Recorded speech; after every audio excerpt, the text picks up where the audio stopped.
आशु को ऐसा महसूस हो रहा था जैसे उसकी सारी हड्डियां टूट गई हों और उसके ऑर्गन ब्लीड कर रहे हों। उसने कई बार स्ट्रगल किया, लेकिन फिर भी खड़ा नहीं हो सका। ब्लैक सिक्स विंग्ड ड्रैगन आशु को घूर रहा था। उसकी आंखों में गुस्सा और कातिलाना इरादा भरा हुआ था। अगले ही पल उसने अपना मुंह खोला और डेमोनिक फ्लेम्स उगलीं, जो वोल्केनो इरप्शन के समान लग रही थीं। ये फ्लेम सब कुछ तबाह कर सकती थीं। इस बात को नजरअंदाज करते हुए कि आंसू बुरी तरह से जख्मी था और रेसिस्ट करने में अनेबल था। भले ही वो जख्मी ना होता, तब भी उसके लिए इस हमले को झेल पाना पॉसिबल नहीं था। आंसू केवल देख सकता था कि डेमोनिक फ्लेम्स उसकी तरफ बढ़ रही थीं, क्योंकि वो उन्हें रेसिस्ट करने में कामयाब नहीं हो सकता था। जीवन आंसू से लगभग 1 किलोमीटर दूर था। उसके चेहरे के एक्सप्रेशंस भी सीरियस हो गए थे। उसने गोल्डन एप्पल जमीन पर रखा, जिसके बाद उसके शरीर से प्राइमोर्डियल एनर्जी इरप्ट होने लगी और उसने अपने हाथों से एक अजीब सी पोज बनाई, जबकि उसके माथे के बीच एक अलग सी रोशनी चमकने लगी। उसी पल जीवन का शरीर धुंधला हो गया, जैसे वो फैंटम में बदल गया हो। हालांकि ये केवल एक पल के लिए हुआ। जल्द ही उसका शरीर फिर से कॉर्पोरियल हो गया, लेकिन अब वो जीवन नहीं था। वो बुरी तरह जख्मी आंसू में बदल चुका था। जीवन उस जगह अपीयर हुआ जहां पहले आंसू था। ब्लैक सिक्स विंगडेड ड्रैगन की टेरिफाइंग डेमोनिक फ्लेम्स जीवन से टकराईं, यहां तक कि उसके पीछे की पहाड़ी दीवार भी चकनाचूर हो गई। पहाड़ी दीवारों में बड़ी बड़ी दरारें आ गईं और धूल चारों तरफ फैल गई। जीवन आंसू घबरा गया और खड़े होने के लिए स्ट्रगल करने लगा, लेकिन वो हर बार जमीन पर गिर पड़ा। धूल छंटने पर जीवन का शरीर खून से लथपथ सबके सामने आया। उसका कवच भी टूट चुका था। उसने अपने हाथ जमीन पर टिकाए और लड़खड़ाते हुए खड़ा होने की कोशिश की। गुस्साए ब्लैक सिक्स विंग्ड ड्रैगन ने फिर से अपना मुंह खोला और एक और फ्लेम्स का टेरिफाइंग अटैक करने की तैयारी की। आशु के पास अब लड़ने की कोई ताकत नहीं बची थी और जीवन की सिचुएशन भी बेहतर नहीं थी। उसने अपने दांत भींचते हुए बनाना फेरी को बुलाई, ताकि वो ब्लैक सिक्स विंग्ड ड्रैगन पर ग्रैंडियन विंड से अटैक कर सके। ब्लैक सिक्स विंग्ड ड्रैगन ने ग्रैंडियन विंड को महसूस किया और अपना सिर घुमाकर डेमोनिक फ्लेम्स का अटैक उसकी तरफ कर दिया। वो फ्लेम्स ग्रैंडियन विंड से टकराईं और तुरंत उसे बिखेर दिया। इंपैक्ट से बनाना फेरी भी हवा में उछल गई और दूर फेंक दी गई। जैसे हवा में नाचता हुआ कोई पेड़ का पत्ता, ब्लैक सिक्स विंग्ड ड्रैगन ने अपना सिर घुमाया और आंसू की तरफ देखा। अल्टीमेटली उसकी नजरें आंसू पर टिक गईं। उसकी आंखों में हड्डियों को कंपा देने वाली नफरत भरी हुई थी। उसने अपने टूटे हुए विंग्स को घसीटते हुए कदम दर कदम आंसू की तरफ बढ़ना शुरू किया। ऐसा लग रहा था कि वो अपनी दिल की नफरत को शांत करने के लिए आंसू को निगलना चाहता हो। जीवन ने एक बो बुलाया और ब्लैक सिक्स विंग्ड ड्रैगन पर एरो चला दिए, लेकिन ड्रैगन ने उसे अनदेखा कर दिया।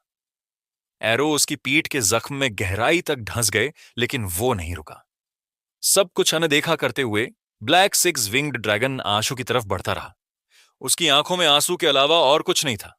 गोल्डन एप्पल, गोल्डन एप्पल फेंक दो, जीवन ने आशु को चिल्लाकर कहा। आशु ने जमीन पर पड़ा गोल्डन एप्पल उठाया और उसे दूर फेंक दिया, लेकिन ब्लैक सिक्स विंग्ड ड्रैगन ने गोल्डन एप्पल की तरफ देखा तक नहीं। वो फर्मली आशु की तरफ बढ़ता रहा, जो खड़े होने के भी काबिल नहीं था। उसने अपना मुंह खोला, जिसमें से उसके टेरिफाइंग फैंग्स दिखाई देने लगे। आज मैं बच नहीं सकता, आशु ने खुद को ताने देते हुए सोचा। मुझे पता होना चाहिए था कि असली दुनिया में डायमेंशनल जोन में दाखिल नहीं होना चाहिए। हर बार जब मैं किसी डायमेंशनल जोन में जाता हूं, कुछ ना कुछ बुरा हो ही जाता है। क्या ऐसा है कि मैं बदकिस्मत हूं और डायमेंशनल जोन को मुझसे कोई दुश्मनी है? जीवन लगातार ब्लैक सिक्स विंगड ड्रैगन पर हमला कर रहा था ताकि उसका ध्यान अपनी तरफ खींच सके, लेकिन अफसोस ड्रैगन ने उसके हमलों को नजरअंदाज कर दिया, क्योंकि वो आशु से गहरी नफरत करता था। जीवन के हमलों ने ड्रैगन को जख्मी तो किया, लेकिन उसे सीरियस जख्म पहुंचाने में नाकाम साबित हो रहे थे। The hard black six winged dragon Ashu के सामने पहुंच चुका था और उसे निगलने ही वाला था। आंसू के दिमाग में तेजी से ख्यालों की ट्रेन दौड़ने लगी, लेकिन वो कोई सोल्यूशन नहीं ढूंढ सका। जीवन ने एक सोड बुलाई और ड्रैगन की पीठ पर छलांग लगाई। उसने सोड ड्रैगन के जख्म में घोंप दी, लेकिन ड्रैगन ने इस पर बिल्कुल ध्यान नहीं दिया। उसकी आंखों में जलता हुआ कातिलाना इरादा और ज्यादा तेज हो गया। इस बार उसने डेमोनी की फ्लेम नहीं उगली। देखने से ऐसा लग रहा था कि उसके गुस्से को केवल आंसू की हड्डियां चबाकर और उसके फ्लैश को चीरकर ही शांत किया जा सकता था। जैसे ही ड्रैगन आंसू को निगलने वाला था, एक परछाई उसके सामने अपीयर हुई और उसने ड्रैगन के मुंह को ब्लॉक कर दिया। आंसू ये देखकर लगभग चीख पड़ा कि मायरा उसके सामने खड़ी थी। मायरा आंसू के सामने खड़ी थी, लेकिन उसका पीछे हटने का कोई इरादा नहीं था। उसने अपने हाथ जोड़े और अपने सीने के पास रखे वो ब्लैक सिक्स विंग्ड ड्रैगन को विनती भरी नजरों से देखते हुए बोली, मैं तुमसे विनती करती हूं, प्लीज इसे चोट मत पहुंचाओ, ठीक है? इसे मनाने का क्या मतलब है? जल्दी हट जाओ। ये कहते हुए आशु ने मन ही मन सोचा, क्या तुम मौत को गले लगा रही हो? तुम्हारा नन्हा सा शरीर उस ब्लैक सिक्स विंग्ड ड्रैगन के लिए बस एक नाश्ते के बराबर है। वो तुम्हें एक ही बार में निगल जाएगा और डकार तक नहीं लेगा। हालांकि आशु की उम्मीद के उलट ब्लैक सिक्स विंग्ड ड्रैगन ने हमला नहीं किया। उसने मायरा को कुछ झिझक के साथ देखा। आशु और जीवन ने मायरा को हैरानी से देखा। जीवन ने भी अपनी स्वॉर्ड को और गहराई में धकेलना बंद कर दिया, डरते हुए कि कहीं ब्लैक सिक्स विंग्ड ड्रैगन गुस्से में ना आ जाए। Maira black six winged dragon के पास गई और अपना हाथ उसके चेहरे पर रखा। फिर उसने जेंटल टोन में कहा, प्लीज अब गुस्सा मत करो, ठीक है ब्लैक सिक्स विंग्ड डेवाना। वो ड्रैगन ने मायरा को घूरा और एक धीमी दबी हुई आवाज निकाली। ऐसा लगा कि वो गुस्से में आकर मायरा को, जो उसके मुंह के ठीक पास थी, निगल जाएगा। लेकिन उसने कोई हरकत नहीं की। ऐसा लग रहा था जैसे वो हिचकिचा रहा हो। वो अचानक black six winged caiman dragon के सीने से एक खूनी लाल रोशनी निकल पड़ी। ताजा खून फव्वारे की तरह बहने लगा और उसके साथ एक बैंगनी रोशनी की बीम भी थी।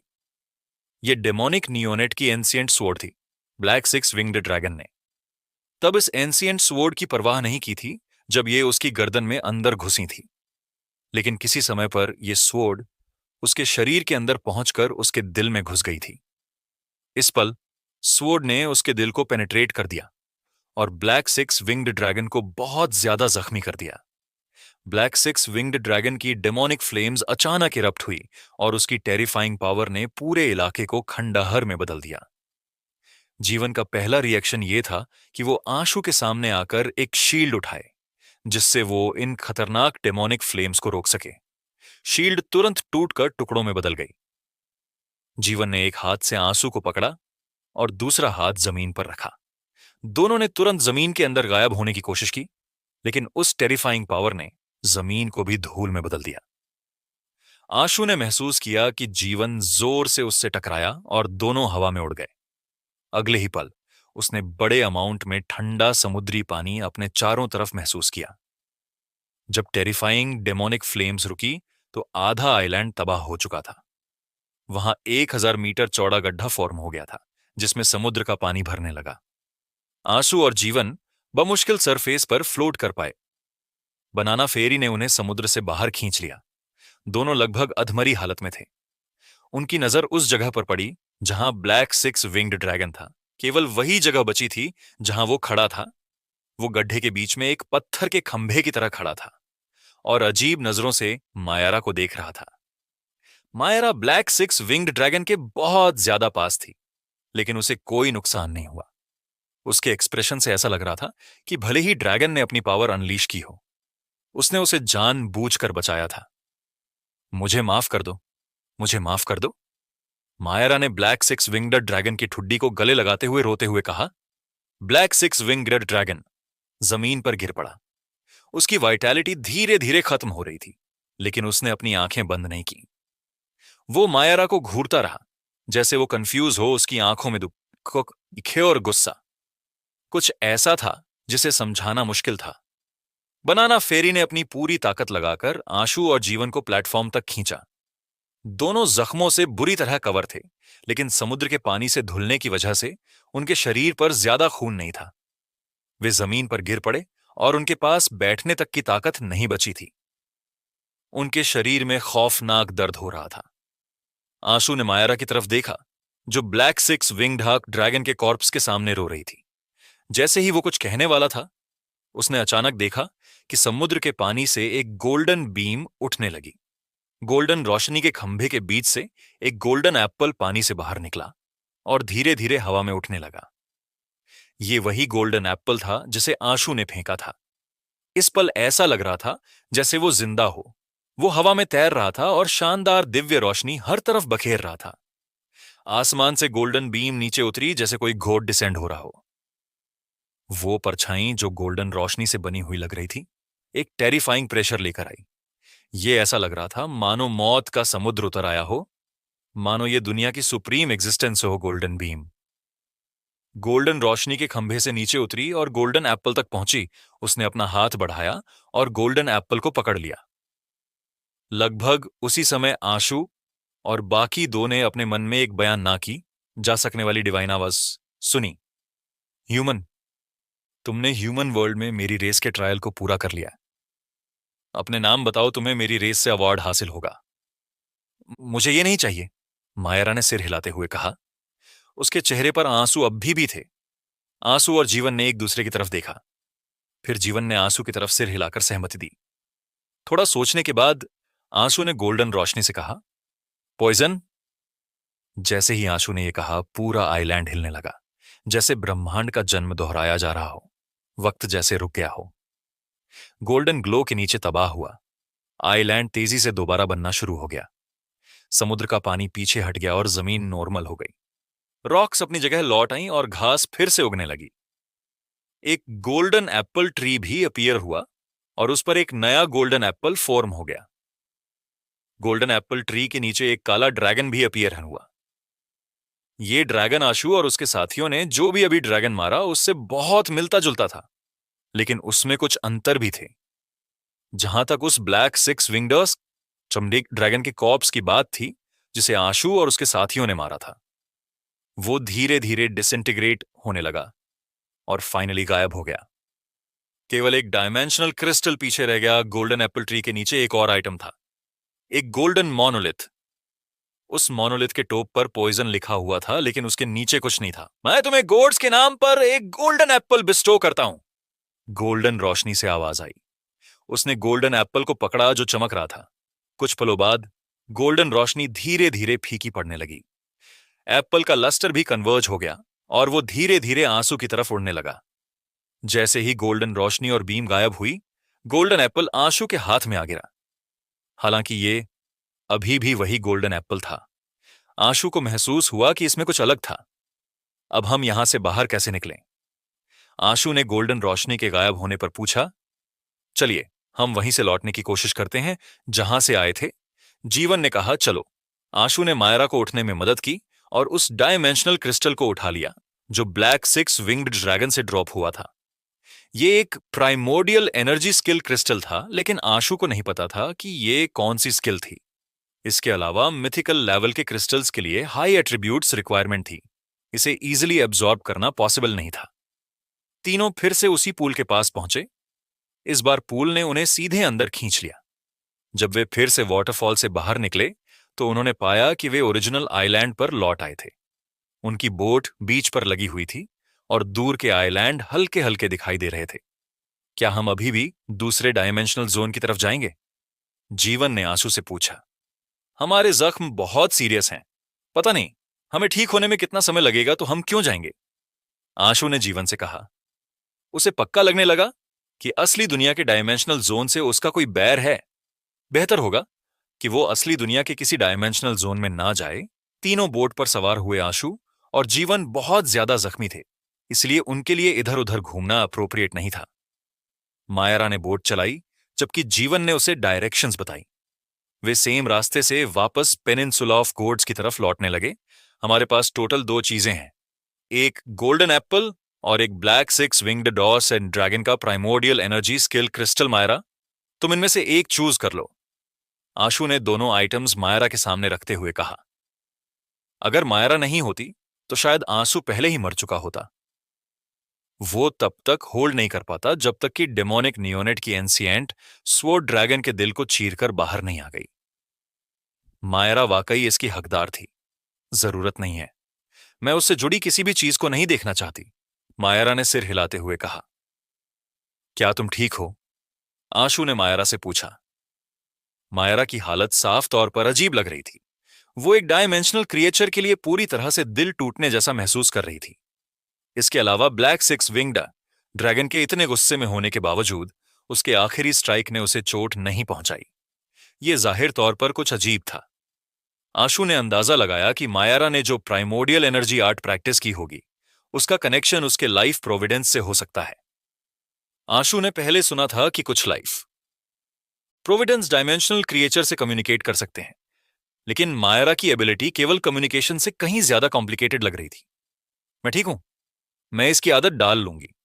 मायरा ने जबरन स्माइल पास की, लेकिन यह साफ था कि वो अभी भी बहुत बुरे मूड में थी। ये देखकर कि वो सच में दोनों में से कोई आइटम नहीं लेना चाहती थी और यहां तक कि इन्हें थोड़ी नीची नजर से देख रही थी, आशु ने दोनों चीजें जीवन को दी। जीवन ने डायमेंशनल क्रिस्टल ले लिया और गोल्डन एप्पल आशु के पास छोड़ दिया। इसे रख लो, कौन जानता है फ्यूचर में ये काम आ सकता है। आशु ने जीवन के साथ औपचारिकता नहीं की और गोल्डन एप्पल को रख लिया। मायरा आइलैंड पर हुए इंसिडेंट के बारे में बात नहीं करना चाहती थी, इसलिए आशु और जीवन ने भी उससे और सवाल नहीं किए।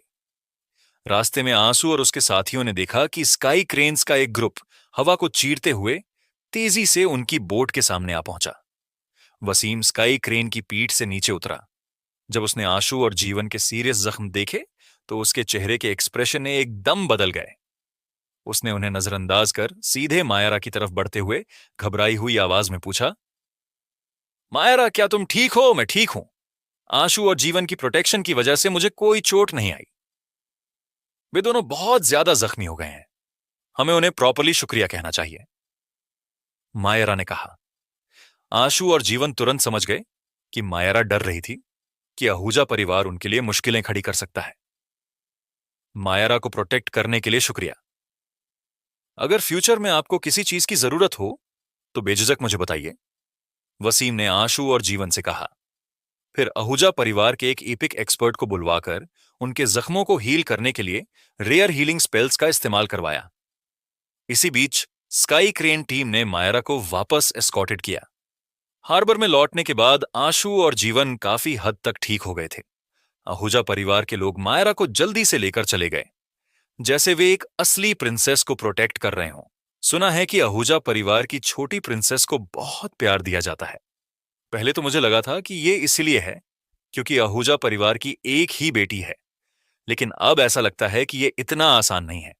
ये एक वजह हो सकती है, लेकिन सबसे इंपॉर्टेंट रीजन शायद उसके लाइफ प्रोविडेंस से जुड़ा है, जीवन ने आंसू से कहा। जब उसने आहूजा परिवार के लोगों को मायरा के साथ गायब होते देखा, आंसू ने सिर हिलाया। वो नेचुरली ये समझ सकता था कि मायरा के साथ कुछ ना कुछ गड़बड़ है। याद करते हुए कि वो प्लेन में ताबूत में रेस्ट कर रही थी, इसका मतलब था कि कोई बड़ी प्रॉब्लम हो सकती है। ज्यादा ना सोचो, चलो किसी जगह पर आराम करते हैं। इतने सारे जख्मों के साथ मुझे डर है कि हमें ठीक होने में कुछ समय लगेगा। थैंकफुली आहूजा परिवार ने हमारी उनकी हीलिंग स्किल्स से मदद की, वरना यह कहना मुश्किल होता कि हम 2 दिन बाद होने वाली नीलामी में भाग ले पाएंगे या नहीं, जीवन ने कहा। एक होटल ढूंढने के बाद दोनों जख्मी लोग अपने अपने कमरों में वापस जाकर आराम करने लगे। आहूजा परिवार के एपिक एक्सपर्ट के पास बहुत पावरफुल हीलिंग एबिलिटीज थीं, लेकिन उनके डैमेज्ड ऑर्गन और हड्डियों को पूरी तरह से हील करना पॉसिबल नहीं था। उनकी फिजिक और सेल्फ हीलिंग एबिलिटीज के बावजूद आने वाले कुछ हफ्तों में वे आसानी से लड़ाई में एंगेज नहीं हो सकते थे। आशु बिस्तर पर लेटा हुआ था, एक हाथ में अपना रहस्यमयी फोन और दूसरे हाथ में गोल्ड एप्पल पकड़े हुए, और उसने उसका फोटो लिया। हालांकि ये एक गॉड से मिला गिफ्ट था, लेकिन इस चीज के लिए कोई मैन्युअल नहीं था। गॉड ने आशु को यह नहीं बताया था कि इसका क्या यूज है, इसलिए आशु को इसे खुद से स्टडी करना था। खुशी की बात यह थी कि आशु के पास वो रहस्यमय फोन था। गोल्डन एप्पल का फोटो लेने के बाद उसने इसकी इंफॉर्मेशन अपने फोन पर देखी। गोल्डन एप्पल एजियन से मिला हुआ एक ट्रीजर जो लाइफ प्रोविडेंस को एक बार रैंडमली चेंज करता है। आशु ने इंफॉर्मेशन को देखा और हैरान रह गया। उसे कभी यह उम्मीद नहीं थी कि इस दुनिया में कोई ऐसी चीज हो सकती है जो लाइफ प्रोविडेंस को बदल सके। लाइफ प्रोविडेंस का बदलना उन लोगों के लिए एक मौका था जिनका लाइफ प्रोविडेंस बहुत खराब था। हालांकि आशु अपने लाइफ प्रोविडेंस से सेटिस्फाई था और उसका इसे बदलने का कोई इरादा नहीं था। जिस वजह से गोल्डन एप्पल उसके लिए बेकार था, आशु ने कुछ देर सोचा और गोल्डन एप्पल को अपने केओस स्पेस में रख दिया। हालांकि ये आइटम उसके लिए बेकार था, लेकिन ये बहुत ज्यादा वैल्यूएबल था। ये शायद एक मिथिकल कंपेनियन एक से भी ज्यादा वैल्यूएबल था। लाइफ प्रोविडेंस कोई ऐसी चीज नहीं थी जिसे ह्यूमंस डिसाइड कर सके। ये उस प्राइमोर्डियल एनर्जी आर्ट से रिलेटेड होता था जिसे कोई इंसान प्रैक्टिस करता था, और साथ ही इसका कुछ कनेक्शन उसकी फिजिक और दूसरे फैक्टर से था। इसीलिए इसमें बहुत ज्यादा वेरिएबिलिटी थी, यहां तक कि अगर कोई top grade primordial energy art की प्रैक्टिस करता और बेहतरीन कंडीशन में होता, तब भी वो अपने लिए एक अपेक्षाकृत बेकार लाइफ प्रोविडेंस को कंडेंस करने से बच नहीं सकता था। प्रताप परिवार के एक सीनियर की तरह उसने नेचुरली एक बेहतरीन प्राइमोर्डियल एनर्जी आर्ट की प्रैक्टिस की थी। उसकी फिजिक भी किसी भी तरह से खराब नहीं थी, क्योंकि उसे प्रताप परिवार की विरासत मिली हुई थी। इसके अलावा वो पर्सन छोटी उम्र से ही बहुत टैलेंटेड था। वो जल्दी चीजें सीखता था और परिवार का फ्यूचर कंसिडर किया जाता था। प्रताप परिवार ने उसे नर्चर करने के लिए काफी एफर्ट एंड रिसोर्सेज खर्च किए थे। हालांकि जब उसने अपना लाइफ प्रोविडेंस कंडेंस किया, तो जो लाइफ प्रोविडेंस उसने कंडेंस किया वो था गॉड ऑफ नो डेथ्स। तब सभी ने सोचा कि इस इंप्रेसिव नाम के साथ ये बिना किसी शक के बेजोड़ होगा। हालांकि उन्हें जल्द ही रियलाइज हुआ कि god of no deaths life providence के साथ चाहे वो कोई भी स्किल या हथियार इस्तेमाल करे, वो अपने ओपोनेंट को नुकसान नहीं पहुंचा सकता था। उसके लाइफ प्रोविडेंस ने उसे किसी को भी मारने से रोक दिया था। वो दूसरों को खरोंच भी नहीं पहुंचा सकता था। अगर कोई आदमी सबसे कमजोर डायमेंशनल क्रिएचर को भी नहीं मार सकता, तो क्या वो क्रिपल नहीं माना जाएगा? इस तरह का एग्जाम्पल 6 परिवारों में रेयर नहीं था। हालांकि ऐसे कुछ ही एक्सट्रीम केसेस थे, फिर भी कई अपने लाइफ प्रोविडेंस को बदलने की चाह रखते थे। आशु ने जीवन से सुना था कि रेड्डी परिवार ने भी एक अनलकी लाइफ प्रोविडेंस प्रोड्यूस किया था, जो ट्रूली अनलकी था।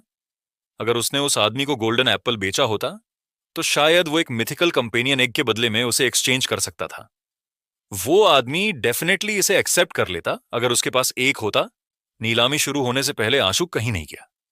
वो बस अपने कमरे में आराम करता रहा और गेम डेंजन्स में बार बार शिकार करता रहा। ब्लैक 6 विंग्ड ड्रैगन से हुई लड़ाई में म्यूटेटेड स्टोन ची का कवच टूट चुका था, इसलिए म्यूटेटेड स्टोन ची भी मारा गया।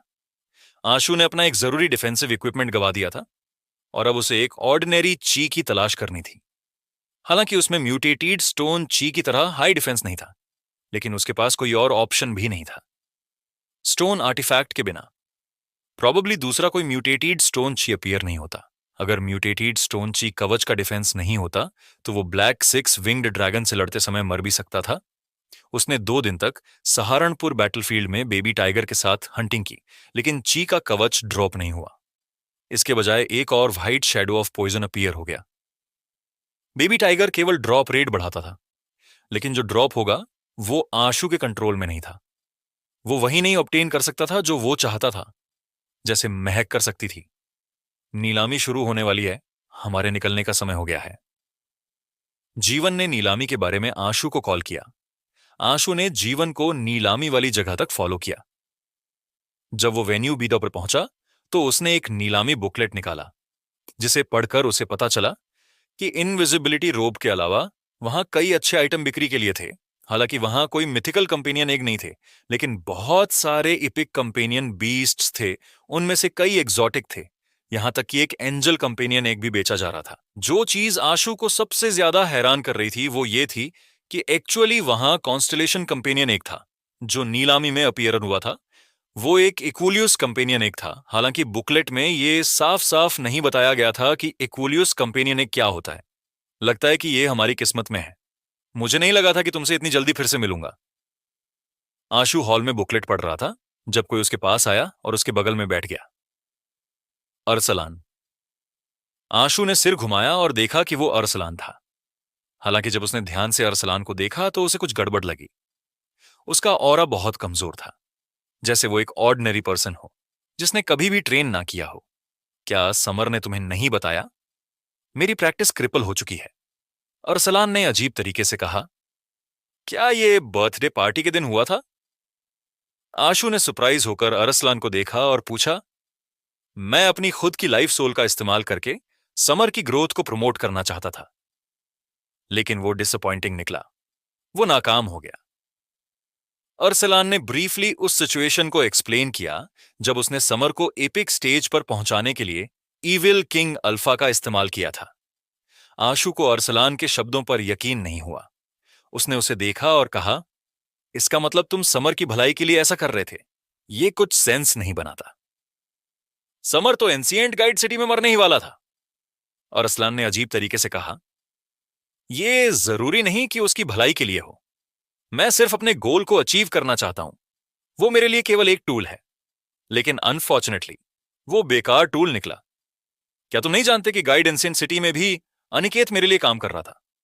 अगर वे मेरे बेवकूफ भाई से मिलकर निपटते तो क्या तुम सोचते हो कि वो अभी भी जिंदा होता? आशु तुरंत चौंक गया। अरसलान के शब्दों ने उसे कुछ हद तक कॉन्विंस कर लिया। तो लॉर्ड स्पोंडर्ट का क्या, अगर मैं वहां नहीं होता? आशु अपना सेंटेंस पूरा भी नहीं कर पाया था जब समर ने उसे बीच में ही रोक दिया। क्या तुम्हें नहीं लगता कि तुम्हें ही मरना चाहिए था? अरसलान ने अपनी आवाज में बिना कोई इमोशन जाहिर किए कहा। आशु ने तब की सिचुएशन को ध्यान से याद किया और वो कुछ हद तक चौंक गया। उसे ये एहसास हुआ कि यह सच में वैसा ही था। शुरुआत से आखिर तक अनिकेत का निशाना वो खुद था, न कि समर। मैंने सोचा था कि वो आफ्टर ऑल सक्सेना परिवार का मेंबर है। वहीं खून उसकी रगों में बह रहा है। उसे कुछ तो काबिल होना चाहिए। मुझे उम्मीद नहीं थी कि वो यूजलेस निकलेगा। गधे को धोना पानी और साबुन दोनों को बर्बाद करना है तो बेहतर है कि वो पूरी जिंदगी गधा बना रहे। जब तुम वापस लौटो तो उसे बताना, फ्यूचर में कोई उसे परेशान नहीं करेगा। उसे बस सक्सेना परिवार का तीसरा यंग मास्टर बनकर रहना चाहिए, अरसलान ने कहा। आशु नहीं जानता था कि यह बात सच है या नहीं। ना ही वो यकीन कर सकता था कि अरसलान सच कह रहा है। उसे इस मामले को वेरीफाई करने के लिए समर से वापस जाकर पूछना होगा, इसलिए उसने अरसलान को ज्यादा नहीं बताया। अरसलान का आशु से कुछ भी कहने का कोई इरादा नहीं था। वो एक लड़की के साथ हॉल से उठकर बाहर चला गया। लड़की चुपचाप अरसलान के पीछे पीछे चली। शुरुआत से लेकर आखिर तक उसने एक शब्द भी नहीं कहा, मानो वो अरसलान की बॉडीगार्ड हो। मैंने सुना है कि सक्सेना परिवार का अरसलान काफी बड़ी शख्सियत है। आज उससे मुलाकात हुई तो वो वाकई एक्स्ट्रॉर्डिनरी निकला। उसकी प्रैक्टिस भले ही क्रिपल हो गई हो, लेकिन वो बिल्कुल भी डिसअपॉइंट नहीं दिख रहा है। जीवन ने कहा, क्या वो फिर से शुरुआत कर सकता है? आशु ने पूछा। मुश्किल है। अगर वो फोर्सफुली अपनी लाइफ सोल को हटाने की कोशिश करता है तो उसका लाइफ प्रोविडेंस और फाउंडेशन डेफिनेटली बेकार हो जाएगी, जिससे वो एक साधारण इंसान से भी कमजोर हो जाएगा। उसके लिए सेम प्राइमोर्डियल एनर्जी आर्ट की प्रैक्टिस करना भी नामुमकिन होगा। यहां तक कि वहीं प्राइमोर्डियल एनर्जी आर्ट भी नहीं, जो सेम प्राइमोर्डियल एनर्जी सी का शेयर करती है। उसे अदर स्पोर्ट्स पर प्राइमोर्डियल एनर्जी आर्ट की प्रैक्टिस करनी होगा और फिर से शुरुआत करनी होगी। इसके अलावा उसके लिए लाइफ प्रोविडेंस और लाइफ सोल को फिर से बहाल करना एवरेज पर्सन से 10 गुना ज्यादा मुश्किल होगा। आफ्टर ऑल, जब कोई पहली बार लाइफ प्रोविडेंस को कंडेंस करता है तो वो अपने ज्यादातर पोटेंशियल का इस्तेमाल कर चुका होता है। इसे फिर से कंडेंस करने के लिए कुछ इनबॉर्न फ्लॉज होंगे। भले ही वो कामयाब हो जाए, ये कुछ हद तक लैकिंग होगा, जीवन ने कहा। थोड़ी देर रुकने के बाद जीवन ने आगे कहा, हालांकि किसी पर्सन की स्ट्रेंथ केवल उसकी कॉम्बैट पावर से नहीं मापी जा सकती। चाहे अरसलान का लाइफ प्रोविडेंस कितना भी कमजोर क्यों ना हो, उसे कम नहीं आंका जा सकता। अगर फ्यूचर में वो तुम्हारा दुश्मन बन जाए तो तुम्हें केयरफुल रहना होगा। आशु ने सिर हिलाया। यह सच था कि जो पर्सन खुद पर इतना रूथलेस हो सकता है, उसकी कीमत केवल उसकी स्ट्रेंथ से नहीं मापी जा सकती।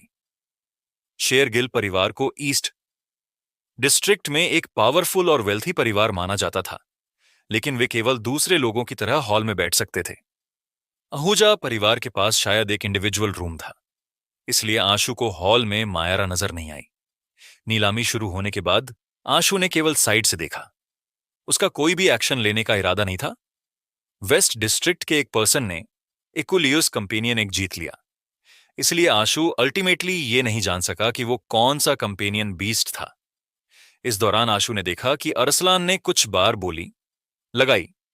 वेस्ट डिस्ट्रिक्ट के कुछ कंपेनियन के अलावा उसने कॉन्स्टलेशन आर्टवर्क नाम की एक प्राइमोर्डियल एनर्जी आर्ट पर भी बोली लगाई।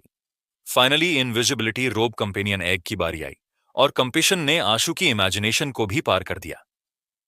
आम लोगों के पास एक मिथिकल कंपेनियन बीस्ट ऑब्टेन करने के बहुत कम चैनल होते हैं, इसलिए भले ही उन्हें पता था कि रोब को इंक्यूबेट करने के चांसेस कम हैं, फिर भी कई टाइकून इसे आजमाना चाहते थे। आशु पैसे खर्च करने से नहीं डरता था, लेकिन आखिर में इनविजिबिलिटी रोब की कीमत बेकाबू हो गई। जीवन पहले ही अपनी लिमिट पर पहुंच चुका था और बार बार रोशन से ज्यादा फंड हासिल करने की रिक्वेस्ट कर रहा था, लेकिन इन द एंड वो फंड नहीं जुटा सका। फिर भी लोग उसकी बोली लगा रहे थे। इवेंचुअली वो केवल हेल्पलेस होकर देखता रहा, क्योंकि इनविजिबिलिटी रोब को वीआईपी रूम के एक गेस्ट ने जीत लिया। मैंने एक्सपेक्ट नहीं किया था कि इस बार इनविजिबिलिटी रोब के लिए दी गई कीमत पिछली बार से काफी ज्यादा होगी, जीवन ने हेल्पलेस होकर कहा। आशु भी लाचार था। भले ही उसके पास बहुत सारे प्राइमोर्डियल क्रिस्टल्स थे, लेकिन वो उन्हें पैसों के तौर पर इस्तेमाल नहीं कर सकता था। इसके अलावा कीमत बहुत ज्यादा थी। नीलामी खत्म होने के बाद आशु ने तुरंत पेनिनसुला ऑफ गोड्स नहीं छोड़ा। उसने इस मौके का फायदा उठाकर एथिना के टेम्पल का दौरा करने का प्लान बनाया, ये देखने के लिए कि क्या उसे वहां छोटा हथेली का निशान मिलता है, वरना उसका सफर बेकार हो जाता। इस बार आशु ने ठान लिया था कि वो अंदर नहीं जाएगा, वो केवल बाहर से देखेगा। पेनिनसुला ऑफ गोड्स के ह्यूमंस ने एक टेम्पल डिस्कवर किया था। उस टेम्पल का कोई नाम नहीं था, केवल एक शील्ड की शेप की कार्विंग थी। शील्ड पर एक सुंदर गॉडेस के सिर का पोर्ट्रेट भी था। कई लोगों ने अंदाजा लगाया कि यह एथिना का टेम्पल है, क्योंकि एंशिएंट टाइम में उसके सिर का पोर्ट्रेट अक्सर शील्ड पर कार्व किया जाता था। यह प्रोटेक्शन और इन्वेजन के खिलाफ रेसिस्टेंस को रिप्रेजेंट करता था। हालांकि अभी तक कोई यह साबित नहीं कर सका कि यह गॉडेस ऑफ विजडम एथिना का टेम्पल है। इसके अलावा टेम्पल को पूरी तरह से एक्सप्लोर नहीं किया गया था और कई लोग वहां मारे गए थे। अब पेनिनसुला ऑफ गोड्स ने किसी को भी टेम्पल में एंटर होना और एक्सप्लोर करना अलाउ कर दिया, ताकि ज्यादा से ज्यादा हंटर्स की अटेंशन अट्रैक्ट की जा सके। आशु ने टेम्पल में एंटर होकर जोखिम उठाने का कोई इरादा नहीं किया। वो केवल ये देखना चाहता था कि वहां छोटी हथेली का निशान है या नहीं। इसके अलावा उसके जख्म अभी ठीक नहीं हुए थे, इसलिए लड़ाई करना उसके लिए इनकन्वीनियंट था। जीवन ने एक कार रेंट पर ली और आशु को टेम्पल तक ले गया। 3 घंटे बाद दोनों एक मैसिव स्टोन पैलेस के सामने पहुंचे। आशु ने पैलेस के दरवाजे पर बनी शील्ड का सिंबल और शील्ड के बीच में बनी महिला की साइड प्रोफाइल देखी। इस महिला का सिर वेस्ट डिस्ट्रिक्ट की हेरिटेज का सिंबल था। ये आशु द्वारा एंकर पर देखे गए सिंबल से अलग था। शील्डर और महिला के पोर्ट्रेट के अलावा किनारों पर कई एंशिएंट यूरोपियन स्टाइल पैटर्न भी थे। आशु उन पैटर्न को ध्यान से देखने ही वाला था कि उसका रहस्यमयी फोन अपने आप वाइब्रेट होने लगा। आशु ने फोन निकाला और पैलेस की तरफ कैमरा फंक्शन चालू किया। कैमरा पैटर्न पर बने एक छोटे हथेली के निशान पर अपने आप लॉक हो गया। उसने शटर बटन दबाया और स्क्रीन पर डाउनलोड लिखा हुआ आ गया। यह देखकर आशु खुश हो गया। लगता है कि वेस्ट डिस्ट्रिक्ट के डायमेंशनल जोन भी डाउनलोड किए जा सकते हैं। अगर मैं 12 ओलंपियन गोड्स के सभी टेम्पल्स को गेम डेंजन के तौर पर डाउनलोड कर पाऊं तो यह शानदार होगा। और अगर मैं 12 टाइटन्स केओस और 5 प्राइमोर्डियल डीटीज के टेम्पल भी डाउनलोड कर पाऊं तो यह और भी बेहतर होगा। आशु बस खुली आंखों से सपना देख रहा था। सच्चाई यह थी कि 12 ओलंपियन गोड्स के ज्यादातर टेम्पल्स अभी तक डिस्कवर ही नहीं हुए थे। टाइटन्स के टेम्पल्स का तो कोई पता नहीं था, और जो टेम्पल्स डिस्कवर हो चुके थे वे पेनिनसुला ऑफ गोड्स के परिवारों के कंट्रोल में थे। ऑर्डिनरी लोग उनके पास भी नहीं जा सकते थे। जैसे ही आशु ये सोच रहा था कि वो और किन डायमेंशनल जोन्स का दौरा कर सकता है, उसने अचानक देखा कि लोगों का एक ग्रुप एक इंसान को टेम्पल की तरफ ले जा रहा है। भाई ये कौन है? ये तो कोई मशहूर शख्सियत लगता है, जीवन ने एक राहगीर से पूछा और उस आदमी की तरफ इशारा किया जो फैंस से घिरे हुए सलमान खान की तरह दिख रहा था। तुम निहाल को नहीं जानते? वो हमारे पेनिनसुला ऑफ गोड्स की प्राइड है। वो 20 साल की उम्र में एपिक स्टेज पर पहुंच गया था और उसने अकेले साइक्लॉप्स को मार गिराया था। समुद्र में उसने लेवायाथन से लड़ाई की थी। उसने वर्ल्ड फेमस निहाल बैटल ऑरा भी क्रिएट किया है। राहगीर ने उसकी तारीफों के पुल बांध दिए। आशु को रियलाइज हुआ कि इस इंसान की अचीवमेंट्स इतनी शानदार थीं कि वो जरूर बहुत ही पावरफुल इंसान था। वो अनायास ही पल भर के लिए रुक गया। उसे लगा कि ये इंसान टेम्पल को एक्सप्लोर करने के लिए आया होगा। लेकिन उसकी उम्मीद के उलट वो टेम्पल के एंट्रेंस पर एक फैन मीटिंग कर रहा था। निहाल भीड़ में फैंस जोर जोर से उसका नाम चिल्ला रहे थे। क्या यह निहाल वाकई इतना ताकतवर है?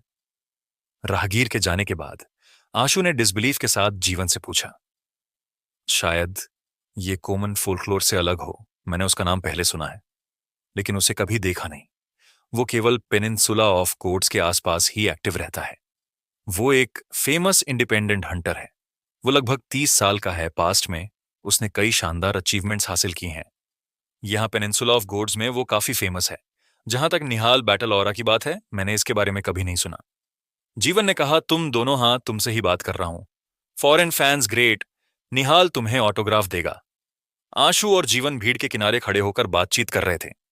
उन्हें समझ नहीं आया कि निहाल ने अचानक उनकी तरफ क्यों इशारा किया, मानो उसके दिमाग में कोई गड़बड़ी हो। आशु ने अपना सिर घुमाया और देखा कि वहां केवल वही दो लोग ईस्ट डिस्ट्रिक्ट से थे। बाकी सभी मेडिटेरेनियन एरिया के लग रहे थे। जाहिर था कि निहाल ने जिन दो फैंस का जिक्र किया था वे शायद वो और जीवन ही थे। निहाल के कई फैन उन्हें जलन भरी निगाहों से देख रहे थे। इधर उधर क्या देख रहे हो मेरे दोस्त? मां आप दोनों की ही बात कर रहा हूं। मैं निहाल आपको इतनी दूर से यहां आकर निराश लौटने नहीं दे सकता। आओ मेरे दोस्त, आओ ग्रेट निहाल का ऑटोग्राफ लो और निहाल के द्वारा स्पॉन्सर एक शानदार दिन का दौरा करो। यहां ब्यूटीफुल पेनिनसुला ऑफ गोड्स में अपने सफर की अच्छी यादें कैप्चर करो। जब आप वापस लौटें तो अपने ईस्ट डिस्ट्रिक्ट के दोस्तों को बताएं कि पेनिनसुला ऑफ गोड्स कितनी खूबसूरत जगहों हैं। और हां, यह भी बताएं कि ग्रेट निहाल कितना हैंडसम है। निहाल ने उनकी तरफ इशारा करते हुए कहा, यंग मास्टर आशु, मुझे नहीं लगता कि उसका कोई बुरा इरादा है। मैंने पहले उसके अंदाज के बारे में सुना है। हमें उसके एंथुजियाज्म और अच्छे इंटेंशन की रिस्पेक्ट करनी चाहिए। हमें हम्बल और पोलाइट रहना चाहिए। जीवन ने आशु के कान में फुसफुसाते हुए कहा। इसीलिए आशु और जीवन ने कई फैन की जलन के बीच उस टेम्पररी स्टेज पर चढ़ने का फैसला किया। आइए मेरे दोस्त, आप चाहते हैं कि ग्रेट निहाल का ऑटोग्राफ कहां हो, आपके सीने पर या आपकी कमर पर? मैं मजाक कर रहा हूं। मैं केवल महिलाओं को वहां पर ऑटोग्राफ देता हूं, निहाल ने मुस्कुराते हुए कहा। आशु को निहाल का ह्यूमर बिल्कुल भी पसंद नहीं आया और वो उसे अपने कपड़ों पर लिखने देने की सोच भी नहीं सकता था। उसने एक नोटबुक निकाली और उसे निहाल की तरफ बढ़ाते हुए कहा, प्लीज यहां साइन करें। ईस्ट डिस्ट्रिक्ट के लोग सच में रिजर्व होते हैं। ठीक है, जैसा आप चाहें। निहाल ने तेजी से पेन चलाया और आशु की नोटबुक पर अपना नाम साइन कर दिया। और आप मेरे दोस्त, निहाल ने जीवन की तरफ देखा, आपको यहां साइन करने की परेशानी देनी पड़ेगी, जीवन ने कहा और नोटबुक का एक पन्ना पलटकर खाली जगह की तरफ इशारा किया। आप ईस्ट डिस्ट्रिक्ट के लोग बहुत ही स्ट्रिक्ट होते हैं। नौजवानों को थोड़े रिलैक्स और ओपन माइंडेड का होना चाहिए। अपनी फीलिंग्स को एक्सप्रेस करने में शर्म मत करो। ठीक है, मैं आपके लिए कुछ खास लिखता हूं, निहाल ने कहा और फिर साइन करने लगा। इस बार उसने अपना नाम नहीं लिखा, बल्कि एक सेंटेंस लिखा, मेरे प्यारे दोस्त के लिए डेडिकेटेड, आपका सच्चा प्यार निहाल। वो लिखते हुए ये सेंटेंस जोर से बोल रहा था और फिर अपना नाम साइन कर दिया। आशु को नहीं पता था कि जीवन का क्या रिएक्शन था, लेकिन वो अपनी हंसी बहुत ही मुश्किल से रोक पा रहा था। जीवन ने बिना किसी एक्सप्रेशन के निहाल से कहा, आपके ऑटोग्राफ के लिए शुक्रिया। हमें अभी कुछ काम निपटाने हैं, इसीलिए हमें जाना होगा। इतनी जल्दी जाने की क्या जरूरत है? अभी तो वो शानदार टूर बाकी है जो पूरी तरह से फ्री है। आपको ग्रेट निहाल से करीब से मिलने का मौका मिलेगा और आप देखेंगे कि मैं डायमेंशनल क्रिएचर का शिकार कैसे करता हूं। आज जो कुछ भी ड्रॉप होगा वो आपका होगा। आज आपका लकी दिन है। चलिए मेरे यंग दोस्तों। निहाल ने आशु और जीवन के कंधों पर हाथ रख लिया। फिर उसने अपने फैंस से कहा, आप सभी के सपोर्ट के लिए शुक्रिया। आज मैं ईस्ट डिस्ट्रिक्ट के फैंस की मेहमान नवाजी करूंगा, इसलिए मुझे माफ करें। यह कहकर उसने स्टाइल से अपनी उंगलियां चटकाईं और एक कंपेनियन बीस्ट जो डायनासोर जैसा दिखता था उसके सामने अपीयर हुआ। वो उसके ऊपर उछलकर चढ़ गया और आंसू और जीवन को हाथ हिलाकर बुलाया। शर्माओ मत, ज्यादा हैरान होने की जरूरत नहीं है। टायरानोसॉरस रेक्स की सवारी का मजा लो। ये वही है जिसके आप हकदार हो। निहाल की दरिया दिल्ली देख फैंस का ग्रुप जोर जोर से चिल्लाने लगा। वे लकी आशु और जीवन के लिए तालियां बजा रहे थे, जैसे कि उन्हें और साहसी बनने के लिए इंकरेज कर रहे हों। आशु और जीवन ने एक दूसरे को देखा, फिर जीवन ने सिर हिलाया। उसके बाद वे टायरानोसोरस की पीठ पर चढ़ गए। निहाल ने स्टाइल से टायरानोसोरस की पीठ थपथपाई और कहा, शेरू, चलो निकलते हैं शेरू। यानी कि टायरानोसोरस ने जोर से दहाड़ लगाई, जिससे यंग फैंस पागलों की तरह चीयर करने लगे। फिर वो रोड की ऑपोजिट साइड में दौड़ पड़ा। आशु और जीवन हैरान थे। उन्होंने टेंपल के एंट्रेंस पर निहाल को काफी बोलते हुए सुना था और सोचा था कि वो टेंपल को एक्सप्लोर करने जा रहा था। लेकिन उनकी उम्मीदों के उलट निहाल टेंपल में एंटर नहीं हुआ। इसके बजाय वो टायरानोसोरस की सवारी करते हुए रोड पर दौड़ने लगा। पेनिनसुला ऑफ गोड्स के कई जवान लोगों ने उसे देखते ही जयकारे लगाए। निहाल ने भी स्टाइल से उन्हें ग्रेट किया। क्या ये इंसान सेलिब्रिटी है या फिर इपिक एक्सपेक्ट? आशु के चेहरे पर अजीब से एक्सप्रेशंस थे। कुछ देर दौड़ने के बाद टायरानोसोरस मेटल वर्क टेंपल के सामने आकर रुक गया। निहाल ने अपना पास दिखाया और आशु और जीवन को अंदर ले गया। क्या तुमने नहीं कहा था कि केवल पेनिनसुला ऑफ गोड्स के लोग ही मेटल वर्क टेंपल में दाखिल हो सकते हैं? आशु ने जीवन से हैरान होकर सवाल करते हुए पूछा। जीवन को भी यह समझ नहीं आ रहा था कि निहाल उन्हें अंदर कैसे ले जा सका। दूसरी तरफ निहाल ने अपने कूल अंदाज में कहा, महान निहाल फेडरेशन में फ्रीलांस हंटर्स का इमेज एम्बेसडर है। पेनिनसुला ऑफ गोड्स में मैं अकेला ऐसा इंसान हूं जो तुम्हें यहां ला सकता है। अब तुम समझ गए होगे कि यह कितनी रेयर अपॉर्चुनिटी है महान निहाल। क्या मैं टेंपल के एंट्रेंस के सामने कुछ तस्वीरें ले सकता हूं? आशु ने जल्दबाजी में कहा। जैसे ही उसने एंट्रेंस के पास छोटा हथेली जैसा निशान देखा, तुम वाकई एक स्मार्ट हो छोटे। क्या तुम मेरे साथ फोटो खींचने का मौका ले रहे हो? बेशक कर सकते हो, तुम आज के वीआईपी हो। निहाल ने गर्मजोशी से कहा और अपने मस्क्यूलर हाथ को आंसू के गले में डाल दिया। कोई और चारा ना होने पर आंसू ने निहाल के साथ कुछ तस्वीरें खिंचवाईं। इसके बाद जब जीवन ने निहाल के साथ तस्वीर खिंचवाई तो आंसू ने इस मौके का फायदा उठाकर अपने रहस्यमयी फोन से छोटे हथेली के निशान की तस्वीर खींच ली। उसे पहले लगा था कि वो मेटल वर्क टेंपल में दाखिल नहीं हो पाएगा, लेकिन अब इस मौके की वजह से उसने इसे डाउनलोड भी कर लिया। इस सब के लिए आशु अब सच में इस महान निहाल का शुक्रिया अदा करना चाहता था। ग्रुप फोटो लेने के बाद निहाल उन्हें मेटल वर्क टेंपल के अंदर ले गया। टेंपल एक लोहार की दुकान जैसा नजर आ रहा था। ये फोर्जिंग के लिए इस्तेमाल की जाने वाली मशीनरी से भरा हुआ था। वहां एक huge steel furnace work platform और कुछ टूल्स थे जिन्हें आशु पहचान नहीं पाया। हालांकि फर्नेस की हीट बहुत तेज थी। उसके अंदर लिक्विड जैसा कोई मेटल बॉयल हो रहा था। समय समय पर अंदर से फायर स्पिरिट्स कूदती हुई नजर आती थीं। क्या ये फायर एलिमेंटल स्पिरिट्स हैं? आशु ने एक स्कारलेट फायर बाइनल की तरफ इशारा करते हुए पूछा। कुछ ऐसा ही है। हालांकि इसका असली नाम स्टील कॉल्ड्रन फायर स्पिरिट है। यह एक तरह की एलिमेंटल स्पिरिट है। इसका टेम्परेचर बेहद हाई होता है और यह हाई टेम्परेचर वाली आग उगल सकती है। यह एक बहुत पावरफुल लेजेंडरी क्रिएचर है, निहाल ने कहा और एक लंबे हैंडल वाली कुल्हाड़ी बुलाई। निहाल ने टायरानोसोरस को राइड करते हुए ही स्टाइल में एक स्लैश किया, जिससे उसने स्टील कॉल्ड्रन फायर स्पिरिट को काट डाला और चारों तरफ चिंगारियां बिखेर दी। निहाल ने अपने दूसरी हाथ में एक शील्ड उठाई और चिंगारियों को ब्लॉक कर दिया ताकि आशु और जीवन अफेक्ट ना हो। स्टील कॉल्ड्रन फायर स्पिरिट को मारने के बाद निहाल ने मुस्कुराते हुए उनकी तरफ देखा और कहा, कितने अफसोस की बात है कोई डायमेंशनल क्रिस्टल या कंपेनियन एक ड्रॉप नहीं हुआ। लगता है तुम्हारी किस्मत आज अच्छी नहीं है। निहाल टायरानोसोरस को राइड करते हुए मेटल वर्क टेंपल के अंदर दौड़ते हुए कई स्टील कॉल्ड्रन फायर स्पिरिट्स और रोबोटिक डायमेंशनल क्रिएचर्स को मार गिरा रहा था। वो एक ही स्ट्राइक में उन्हें खत्म कर देता, जिससे वो काफी स्ट्रांग दिख रहा था। उसका स्वैग सलमान खान से कम नहीं था। हालांकि उसका लक एवरेज था 10 से ज्यादा। लेजेंडरी क्रिएचर्स को मारने के बाद केवल एक स्ट्रेंथ डायमेंशनल क्रिस्टल ड्रॉप हुआ और वो भी लेजेंडरी स्टेज का था। आखिरकार कुछ हासिल हुआ। लगता है तुम्हारी किस्मत इतनी भी बुरी नहीं है। इसे ले लो। महान निहाल के साथ औपचारिकता मत दिखाओ, ये तुम्हारा हक है।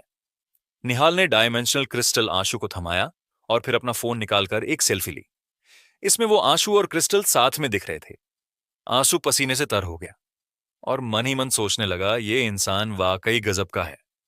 इस दुनिया में सरप्राइजेस की कोई कमी नहीं है।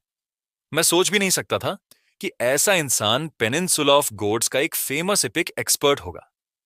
निहाल उन्हें हॉल के गलियारों में ले गया और अलग अलग डायमेंशनल क्रिएचर्स को मारता रहा। हालांकि वे सभी लेजेंडरी क्लास के थे। ज्यादातर स्टील कॉल्ड्रन फायर स्पिरिट थी और बीच बीच में कुछ रोबोट भी। अचानक एक ऐसा पर्सन अपीयर हुआ जो फ्लेमिंग मैग्मा जैसा दिख रहा था। आशु ने तुरंत पहचान लिया।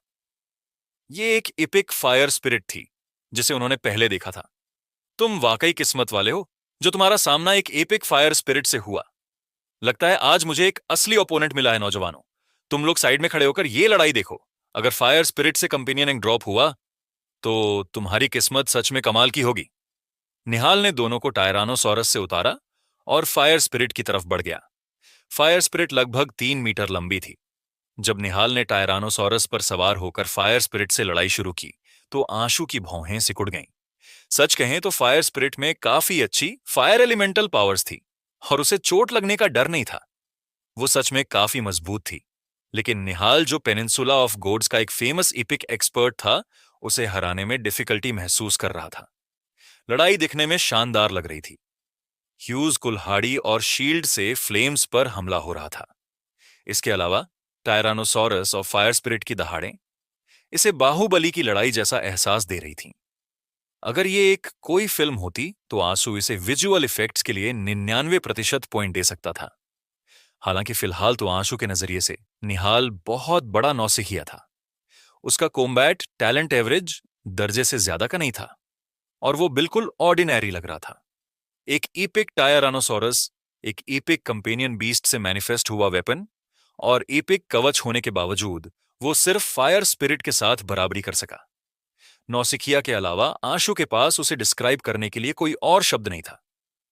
क्या ये सच में पेनिनसुला ऑफ गोड्स का वो फेमस एपिक एक्सपर्ट है जिसका नाम यहां गूंजता है?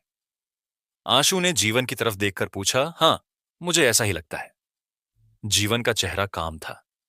साफ था कि उसने पहले भी कई अजीब चीजें देखी थीं, इसलिए वो ज्यादा हैरान नहीं हुआ। आंशु को नेचुरली ये मानने में मुश्किल हुई कि पेनिनसुला ऑफ गोड्स सिर्फ इसी लेवल तक लिमिटेड था। अगर पेनिनसुला ऑफ गोड्स का सबसे बड़ा एपिक एक्सपर्ट इस लेवल का होता तो यहां के रिसोर्सेज शायद पहले ही दूसरे फैक्शंस छीन कर ले गए होते। आधे घंटे से ज्यादा की लड़ाई के बाद यह जबरदस्त मुकाबला निहाल की जीत के साथ खत्म हुआ। हालांकि फायर स्पिरिट ने भी उसे जख्मी कर दिया। निहाल ने अपने जख्म आंसू और जीवन को इस अंदाज में दिखाई जैसे वो उन पर गर्व कर रहा हो। उसने कुछ तस्वीरें भी मोमेंटो के तौर पर खींची। हालांकि निहाल वाकई में जेनरस पर्सन था।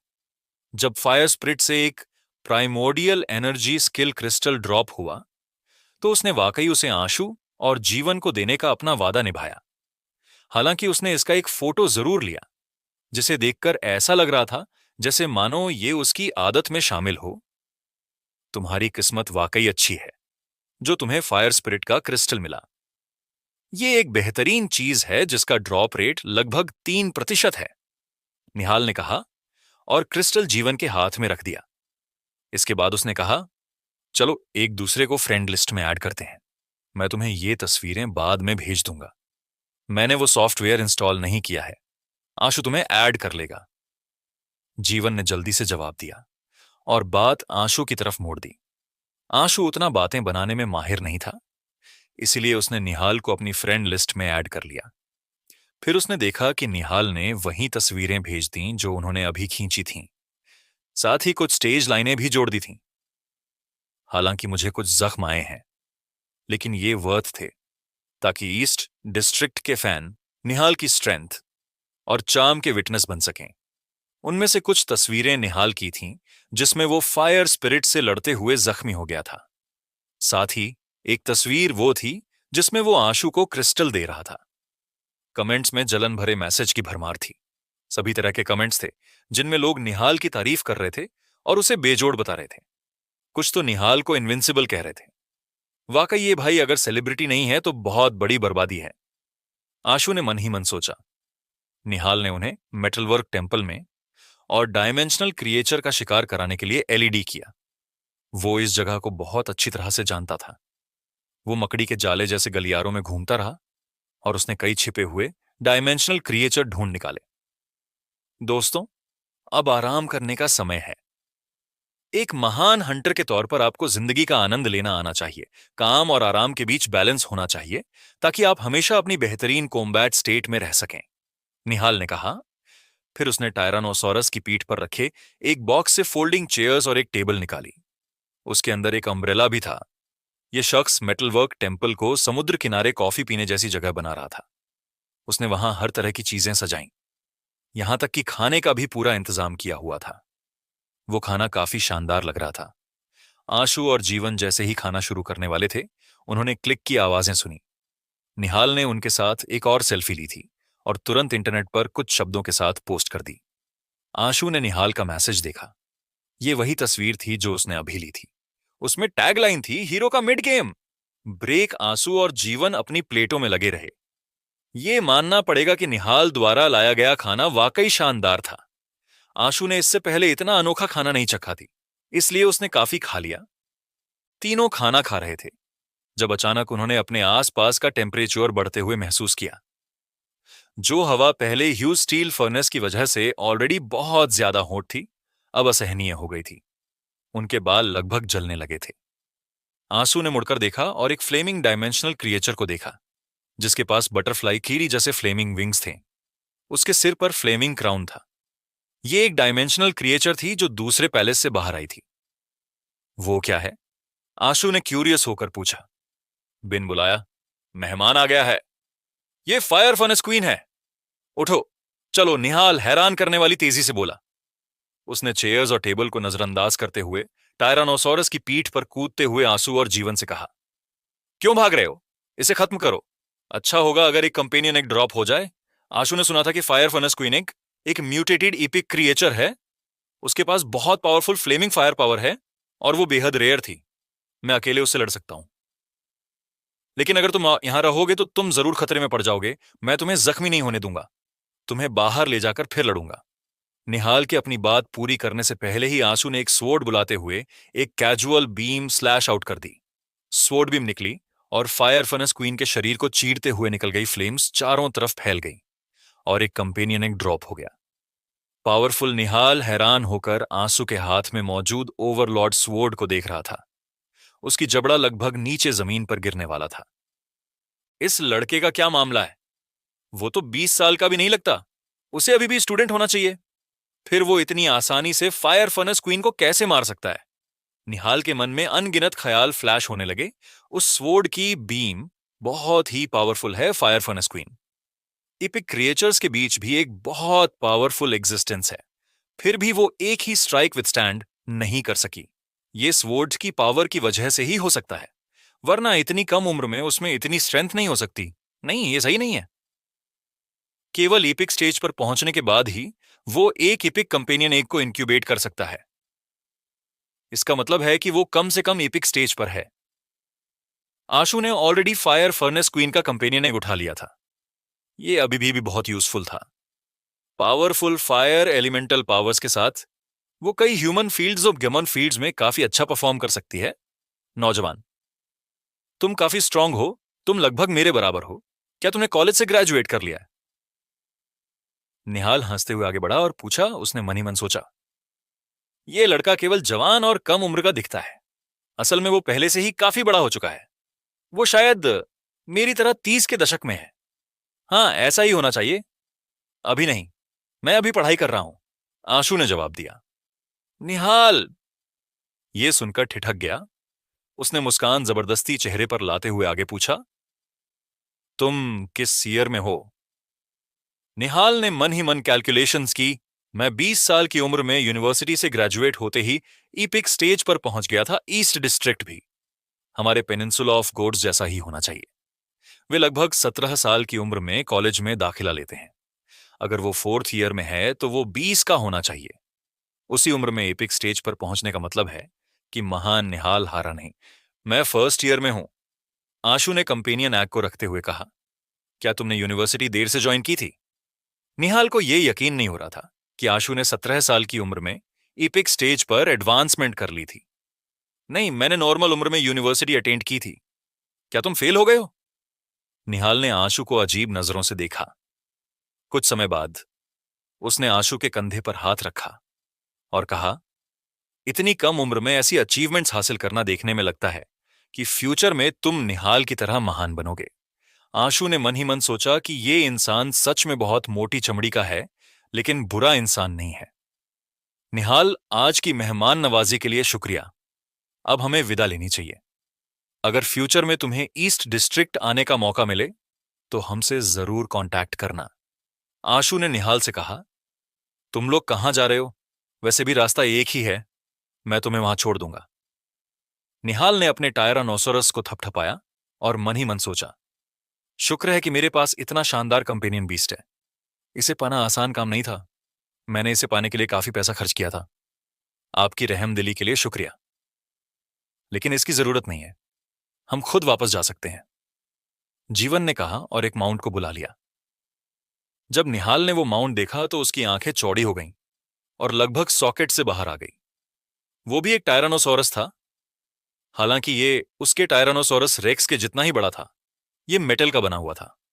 ये किसी मेटल स्टैच्यू जैसा ज्यादा दिख रहा था, न कि कोई लिविंग क्रिएचर। क्या ये एपिक म्यूटेटेड मेटल टायरानोसोरस है? फेडरेशन ने जो कंपेनियन बीस्ट की लिस्ट रिलीज की, उसमें निहाल ने इस म्यूटेटेड मेटल टायरानोसोरस का इंट्रोडक्शन देखा था। ये टायरानोसोरस रेक्स से कहीं ज्यादा स्ट्रांग था। आशु और जीवन ने विदाई ली और म्यूटेटेड मेटल टायरानोसोरस पर सवार होकर निकल गए। जब निहाल को होश आया तो उसने फायर फर्नेस क्वीन की लाश की फोटो तुरंत इंटरनेट पर अपलोड कर दी। उसने एक कैप्शन भी जोड़ा, आज मैंने ईस्ट डिस्ट्रिक्ट के अपने दोस्तों के साथ एक रेयर फायर फर्नेस क्वीन का शिकार किया। शानदार शिकार। तुम्हारा माउंट बुरा नहीं है। ये कहां से मिला? आशु ने म्यूटेटेड मेटल टायरानोसोरस को देखते हुए पूछा। ये मुझे तब मिला जब मैं डायनासोर आइलैंड गया था। वहां हर जगह डायनासोर हैं। अगर तुम्हें दिलचस्पी हो तो मैं तुम्हें फ्यूचर में वहां ले चलूंगा, जीवन ने मुस्कुराते हुए कहा। मुझे लगता है कि हमें आसपास के टेम्पल्स को विजिट करना चाहिए। आशु अब भी दूसरे टेम्पल्स में जाना चाहता था, यह देखने के लिए कि क्या वहां कोई छोटी हथेली के निशान है। अगर वो और डेंजन डाउनलोड कर सकता तो बेहतर होता। क्या आप लोग बाकी टेम्पल्स को भी विजिट करना चाहते हैं? क्यों ना महान निहाल आपको वहां ले चले, वरना पेनिनसुला ऑफ गोड्स के कई डायमेंशनल जोन में आउटसाइडर्स को एंटर होना अलाउ नहीं करते। निहाल ने अपने टायरानोसोरस रेक्स पर सवार होकर उनका पीछा किया। हम आपको कैसे परेशान कर सकते हैं? आशु ने पूछा। परेशान होने की क्या बात है? हम दोस्त हैं, निहाल ने सीधा जवाब दिया। जिसके बाद निहाल उन्हें पेनिनसुला ऑफ गोड्स के कुछ फेमस डायमेंशनल जोन्स में ले गया, जैसे कि गॉड ऑफ लाइट अपोलो का म्यूजिक टेम्पल। यह सुनने में थोड़ा अजीब लग सकता था, लेकिन ओलंपियन गोड्स के अक्सर कई टाइटल होते थे, इसलिए अपोलो बहुत टैलेंटेड और कई टाइटल वाला था, और म्यूजिक टेम्पल उनमें से एक था। आशु को म्यूजिक टेम्पल के बाहर छोटा हथेली का निशान मिला और उसने उसे डाउनलोड कर लिया। इसके बाद वो बहुत से दूसरे टेम्पल्स में भी गया, लेकिन आशु को और हथेली के निशान नहीं मिले। उसने उस दिन 3 डेंजन डाउनलोड किए, मेटलवर्क टेम्पल, म्यूजिक टेम्पल और कर्स डीमन पैलेस।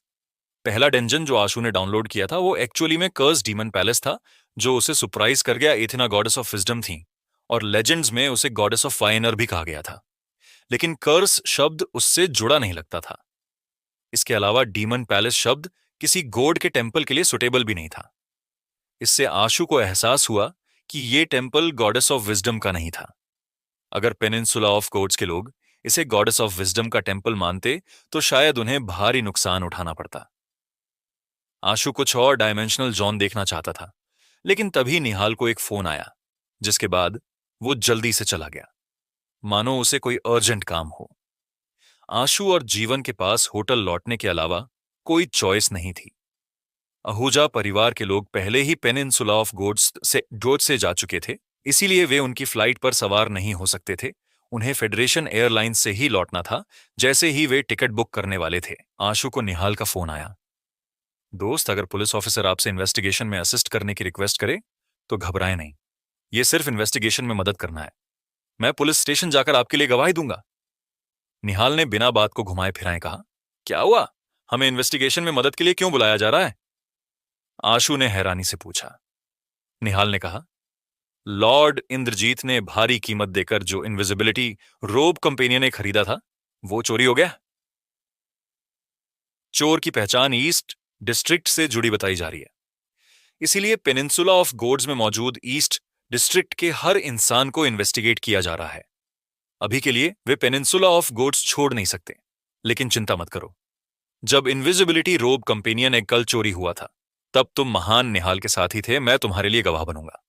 शुक्रिया निहाल, आशु ने सिंसियरली उसे शुक्रिया कहा, हालांकि वो इन्वेस्टिगेट होने से नहीं डरता था। लेकिन निहाल का एडवांस में इन्फॉर्म कर देना वाकई एक अच्छा इशारा था। इनविजिबिलिटी रोब कंपेनियन एक चोरी हो गया है, पता नहीं इसे किसने चुराया होगा। आशु ने कायनल एंड कर जीवन से कहा, कहना मुश्किल है। इनविजिबिलिटी रोब कंपेनियन एक को पाने की चाहत रखने वाले बहुत से लोग हैं। इसके अलावा ईस्ट डिस्ट्रिक्ट का दिखने वाला इंसान होने का दावा भी रिलायबल नहीं है। कुछ रेयर प्राइमोर्डियल एनर्जी स्किल्स और कंपेनियन बीस्ट ऐसे होते हैं जो किसी को भी शक्ल बदलना अलाउ करते हैं। जीवन ने कहा। दोनों आपस में बात कर ही रहे थे कि उन्होंने दरवाजे पर दस्तक सुनी। जब दरवाजा खोला तो देखा कि लोकल पुलिस इन्वेस्टिगेशन में मदद के लिए उन्हें लेने आई थी।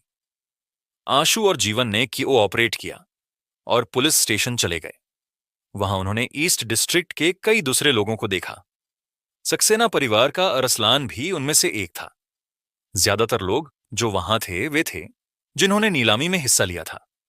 आशु और जीवन से अलग अलग पूछताछ की गई, लेकिन उन्हें जल्दी ही रिलीज कर दिया गया। मेरे दोस्तों, अब आप ठीक हैं। मैंने पहले ही उन्हें क्लियर कर दिया है कि आप कल पूरे समय मेरे साथ थे और आपके पास कंपेनियन एग चुराने का कोई चांस नहीं था। हालांकि बैन हटने तक आप पेनिनसुला ऑफ गोड्स से टेम्परेरीली बाहर नहीं जा सकते। निहाल ने गर्मजोशी से आकर कहा। यह अच्छा भी है, मुझे आपकी कुछ और दिनों तक मेहमान नवाजी करने का मौका मिलेगा। निहाल, क्या तुम्हें पता है कि इनविजिबिलिटी रोब कंपेनियन एग किसने चुराया? जीवन ने पूछा। निहाल ने कहा, वो एक ईस्ट डिस्ट्रिक्ट का आदमी था। वो कंपेनियन एग का मर्चेंट बनकर लॉर्ड इंद्रजीत के घर में दाखिल हुआ और उसके जाने के बाद इनविजिबिलिटी रोब कंपेनियन एग गायब हो गया। सर्वेलेंस में वो ईस्ट डिस्ट्रिक्ट का आदमी दिख रहा है। हालांकि ये कहना मुश्किल है। जैसा कि तुम जानते हो, हमारी नजरों में ईस्ट डिस्ट्रिक्ट के सभी लोग थोड़े बहुत एक जैसे लगते हैं और उसकी उम्र का अंदाजा लगाना भी मुश्किल है। क्या हम सर्वेलेंस फुटेज देख सकते हैं? जीवन ने पूछा। मुझे डर है कि नहीं, लेकिन अगर तुम सिर्फ ये देखना चाहते हो कि वो चोर कैसा दिखता है तो ये देख सकते हो। निहाल ने जीवन को एक कागज का टुकड़ा देते हुए कहा। वो एक अरेस्ट वारंट था जिसमें एक फोटो लगी हुई थी। वो सचमुच ईस्ट डिस्ट्रिक्ट का ही आदमी लग रहा था। उसकी उम्र 20 या 30 साल के आसपास लग रही थी। क्या तुम उसे जानते हो? निहाल ने पूछा। मैं उसे नहीं जानता। जीवन ने ध्यान से देखा और फिर सिर हिला दिया। आंसू ने भी उस पोर्ट्रेट को देखा और महसूस किया कि उसने शायद पहले कभी ऐसे आदमी को नहीं देखा था। हालांकि किसी वजह से उसे वो आदमी थोड़ा जाना पहचाना लग रहा था। गहराई से इंस्पेक्शन करने के बाद आंसू ने सिर हिलाते हुए कहा, नहीं, मैं सच में उसे नहीं जानता।